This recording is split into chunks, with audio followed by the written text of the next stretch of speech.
Hello বন্ধুরা, কেমন আছো তোমরা সবাই? আজকে আমি বানাবো ডিম আর বাঁধাকপি দিয়ে সম্পূর্ণ একটা নতুন রেসিপি। দেখতে পুরোপুরি পাখির বাসার মতো। চলুন বন্ধুরা, রেসিপিটা দেখে নিই। আমি এখানে বাঁধাকপি নিয়ে নিয়েছি। একটা বাঁধাকপিকে কেটে 4 টুকরো করে তার একটা টুকরো আমি নিয়ে নিয়েছি। এবার আমি কপিটা কুচি কুচি করে কেটে নেব। কপিটা একটু লম্বা লম্বাভাবে কাটবো।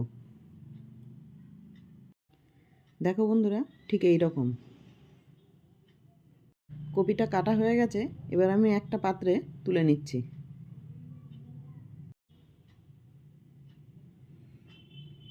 এবার আমি একটা ডিম ভেঙে এতে দিয়ে দেব,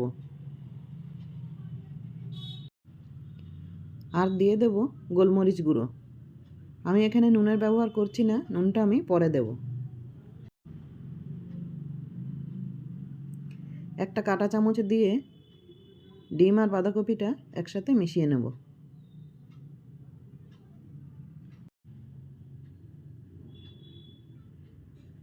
এবার একটা ফ্রাইং প্যান নিয়ে নেব, আর 1 চামচ তেল দিয়ে দেব। গ্যাসের ফ্লেমটা একদম লো থাকবে। একটা চিমটির সাহায্যে বাঁধাকপিগুলো প্যানের ওপর দিয়ে দেব। এইরকমভাবে দিয়ে দেব।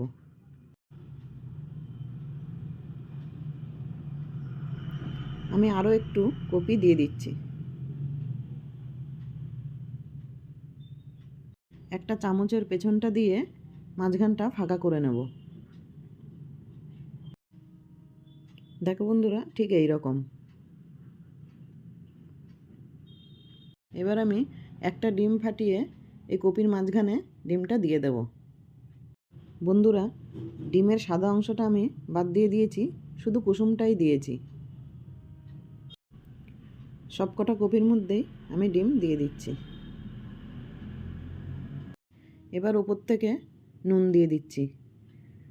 শুধু ডিমের ওপর নয়, বাঁধাকপির সাইডটা আর ডিমের ওপর আমি হালকা নুন ছড়িয়ে দিচ্ছি। আর চামচে করে কপির সাইডগুলোতে একটু তেল দিয়ে দিচ্ছি। দেখো বন্ধুরা, কপির সাইডগুলো দেখে বোঝা যাচ্ছে একটা সাইড হয়ে গেছে। এবার আমি এই ডিমগুলো উল্টে দিচ্ছি। একে একে 3টে ডিমই আমি উল্টে দিচ্ছি। বন্ধুরা, একটু টাইম লাগবে, পুরো রান্নাটাই লো ফ্লেমে করতে হবে। আমি 2 পিঠটাই আরও একবার উল্টে পাল্টে ভেজে নিচ্ছি।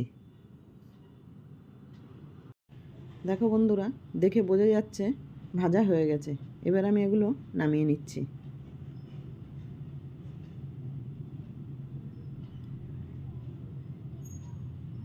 এই ডিম আর বাঁধাকপির রেসিপিটা আপনারা বানিয়ে না খেলে বুঝতে পারবেন না যে কী টেস্ট হয়েছে।